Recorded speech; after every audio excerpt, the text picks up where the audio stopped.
বীরভূম জেলার শিক্ষক শিক্ষিকাদের নিয়ে আমার এবং অধ্যাপক অধ্যাপিকাদের নিয়ে প্রাথমিক শিক্ষা সমিতি এবং উচ্চ মাধ্যমিক শিক্ষা সমিতি মানে আমার তৃণমূল শিক্ষা সেলের তাদের উদ্যোগে এবং ওয়েব কুপা আমার অধ্যাপক সমিতি তাদের নিয়ে একটা বিরাট একটা মিটিং আয়োজন করা হয়েছিল বোলপুরে গীতাঞ্জলিতে। আমি এই দুদিন বীরভূম জেলাতেই থাকবো এবং আজকে তো আমার দুই প্রার্থী শ্রী অসিত কুমার মাল এবং শ্রীমতী শতাব্দী রায় তাদের সমর্থনে এবং আমার নেত্রী মমতা বন্দ্যোপাধ্যায় তার যে এই ৭১টা উন্নয়ন এই উন্নয়নের সুফলগুলো যে কিভাবে মানুষের কাছে পৌঁছচ্ছে সেটা বলার জন্যে আমি এখানে এসেছিলাম।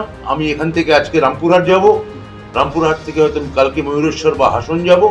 বেশ কয়েকটা মিটিং আমার আছে, এটা করে আমি আবার কালকে রাতে আমি ফিরে যাব।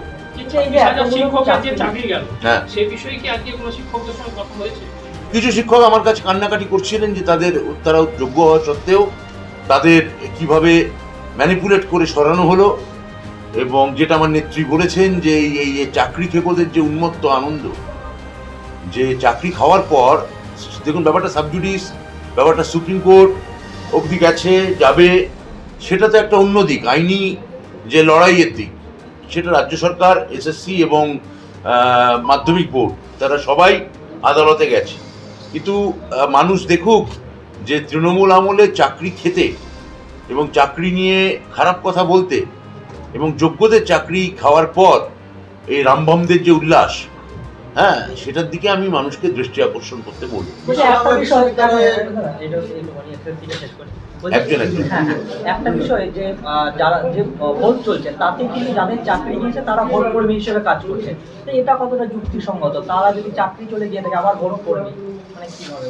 দেখুন, মানে এই মুহূর্তে তো ব্যাপারটা সুপ্রিম কোর্টে চ্যালেঞ্জ করা হয়েছে এবং আমরা মুখ্যমন্ত্রী জানিয়ে দিয়েছেন, আমরাও জানিয়ে দিয়েছি, যে আমার নেতা অভিষেক বন্দ্যোপাধ্যায় জানিয়েছেন, আমরা এই বঞ্চিত চাকরিহারা যোগ্য শিক্ষকদের পাশে আছি।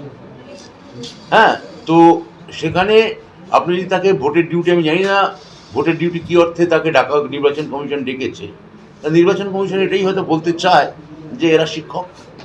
এটা কি আপনারা প্রশ্ন তুলবেন এটা নিয়ে আমরা কেন প্রশ্ন তুলবো? আমরা তাদের তো যোগ্য শিক্ষক বলে মনে করছি, আমরা কেন নতুন করে প্রশ্ন তুলতে যাবো? নির্বাচন কমিশন তো আমাদের যে মত সেটাকেই মান্যতা দিচ্ছে।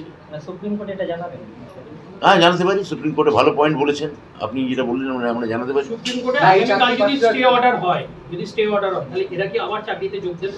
দেখুন, আমি এখন যেটা কালকে যেহেতু এটা কোর্ট আছে, সুপ্রিম কোর্ট কি করতে পারে বা না করতে পারে আমি সে বিষয়ে কোনো মন্তব্য করব না। এটা একান্তভাবে মহামান্য বিচারপতির এখতিয়ার। কিন্তু আমরা যাতে সুবিচার পাই, আমরা যাতে একদেশদর্শী না হই, যেভাবে সোশ্যাল পারসেপশনের দ্বারা চালিত হয়ে রায় দেওয়া হচ্ছে, যেভাবে একটা ম্যানিপুলেটিভ, একটা প্রায় কোণঠাসা করার জন্যে, মানে যেন আমরা জিতে তৃণমূল কি অপরাধ করে ফেলেছে পরপর 3 বার জিতে। হ্যাঁ, কেন তৃণমূল এতবার জিতবে? একবার কি হারবে না তৃণমূল? এই যে রাগ, এই রাগ তো বিরোধীদের মধ্যে থাকবে, সেটা সমাজের অনেক স্তরেই ছড়িয়ে আছে, কোট আনকোট এলিট মহলে। আমরা তো আদালত ব্যাপারটা এলিট বলেই জানি।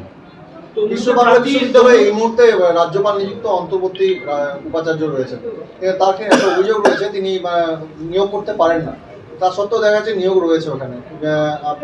সেটাই তো আমাদের কাছে অবাক লাগছে যে এখানে নিয়ম বহির্ভূতভাবে এখানে যারা, প্রথম কথা এরা এখন বেআইনি উপাচার্য, এরা কি উপাচার্য নয়। সুপ্রিম কোর্ট রায় দিয়ে জানিয়ে দিয়েছেন এরা 6 মাস হয়ে গেছে, এরা এখন কি উপাচার্য নন। এরা কেন গদি আঁকড়ে পড়ে আছেন?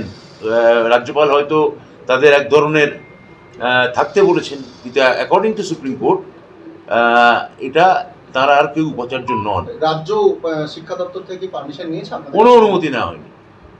একটা যে নিয়োগ করে থাকে এখানে শিক্ষা দপ্তর এন্ডোর্সমেন্ট ছাড়া, কারণ মাইনে কিন্তু শিক্ষা দপ্তর দেবে, তাহলে যারা চাকরি এইভাবে বেআইনিভাবে যদি এখানে দিয়ে থাকেন বিশ্ব বাংলায়, সেটা কিন্তু শিক্ষা দপ্তর দ্বারা অনুমোদিত এবং গ্রাহ্য নয়। ফলে যারা ঢুকছেন বেআইনিভাবে তারা জেনে রাখুন তারা সরকারি মাইনে পাবেন না। সেক্ষেত্রে কি কোনো ব্যবস্থা নেওয়া উপাচার্য? দেখুন, সেগুলো তো যতক্ষণ আমরা তো ব্যাপারটা এখনো আইনি পর্যায়ে রেখেছি, আগামী 30 তারিখে এটা নিয়ে কেস ওঠার কথা, তো আমরা দেখা যাক কি হয়। তমলুকের প্রার্থী বলছেন, তমলুকের প্রার্থী গাঙ্গুলি